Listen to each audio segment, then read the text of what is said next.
Dr. Ramirez, can we talk to you for a minute? I'm with ABC2 in Baltimore, and these guys work for the NBC affiliate in Palm Beach. We wanted to see if we could talk to you. Obviously, we were in your office a few minutes ago talking to you about your appointment. Your situation in Maryland, you had your license revoked there. Any concerns, any reservations about practicing medicine here in Florida with that going on? Well, actually, the case in Maryland has been under judicial review, so because of that reason, I would like not to comment anything until the judicial review is done. So therefore, in terms of practicing in Florida, I have still my license in Florida. They're making, some action has been taken in November to potentially suspend your license? That's correct. So you don't have any reservations about practicing now, but we asked you some questions. We asked you about going to the hospital, doing a procedure in a hospital, and you said if we were high risk, we would go to the hospital, but you don't have hospital privileges. That's Is correct. that correct? Yes, yes. But you still said we would go to a hospital. Yeah, but if that comes the case, then I will refer the patient to another surgeon to do that. And you weren't upfront with us about not having malpractice insurance. Can you talk about that? Why wouldn't you be upfront and just say, I don't have it? Because we didn't discuss much more about that issue. There's 80% of the surgeons in Florida don't have malpractice insurance. So it's not unusual to have that situation here in Florida. Could you talk at all about the Hannon case? Do you remember Janet Hannon? She was a patient of yours. Yeah, I would rather not to talk until the issue is resolved in the court of law. In that way, later I'll be more than happy to discuss this issue.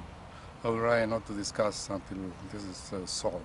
Do you have faith that your license is going to be reinstated in Maryland and that you will not face other disciplinary action here in Florida? That's correct. Why do you think that? Do you think this is a misunderstanding? The issue of the, again, I'd rather not to discuss much, but the charges of the Board of Maryland was not related to the death of those patients, although that was the initial reason why the investigation started.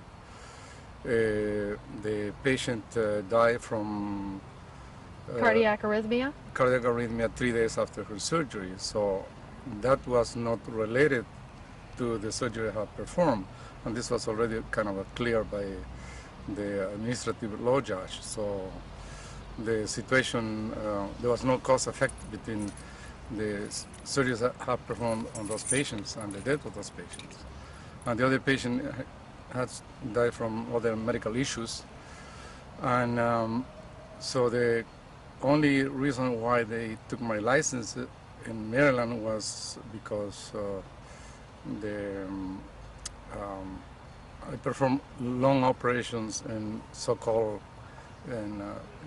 office-based surgery. So again, I don't want to interfere with the decision of the judge, but I wanted him to look at it very closely and carefully, the charges and the situations and the definitions in the Maryland statute of what's an ambulatory surgical center and what is not, because unfortunately we don't have any in Maryland. Right, no certification, no regulations on that. Yes. Do you feel like you are a risk to the public practicing as a physician, either here or when you were practicing in Maryland? I practiced with the highest standard of care. My surgery center was a state-of-the-art facility with all the safety issues for patients. So I wasn't, I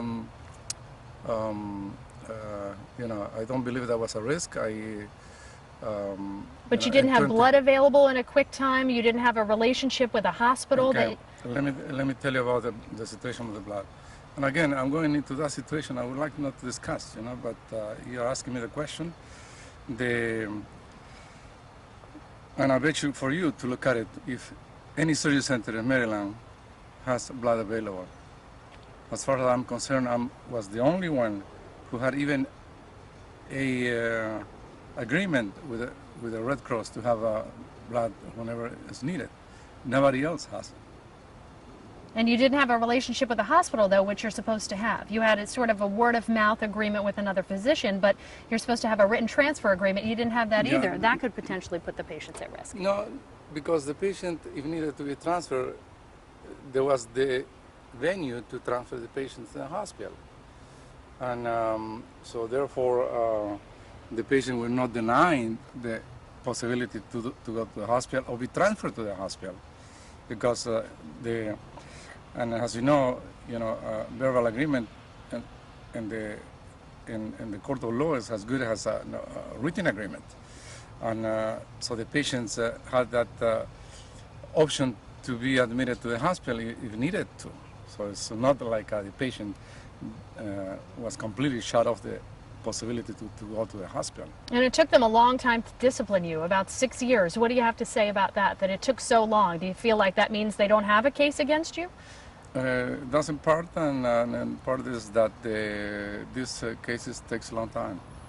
It's part of the process, unfortunately. It's not as quick. Are these two patients that you've lost the only patients you've lost in your career? That's correct. Just those two? Mm-hmm. Were they a fluke?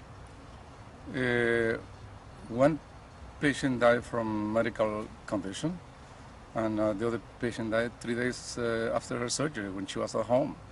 And again, the opinion of my expert was there was some withdrawal from pain medication. And you settled with that family and then declared bankruptcy. Well, that's a different issue. I don't want to discuss that because as many people in the United States, we have had some financial hardships for one reason or another, and I had to unfortunately declare bankrupt because I couldn't sell my surgery center, because I wanted to sell the surgery center to pay the family, because that was my initial intention. I sold my home, but whenever I did all the arrangements to sell the house, unfortunately, I sold it to 60% of the original value. Anything to say to them, to that family? I'm sorry, if I wish, if I would have paid the family, but unfortunately I couldn't, because I couldn't sell the surgery center. I had to close it because nobody had the money to pay for it. And you're confident you're getting your license back in Maryland and Florida? Yes. Okay. Dr. Ramirez, thank you so much. We appreciate you talking to us. Thank you.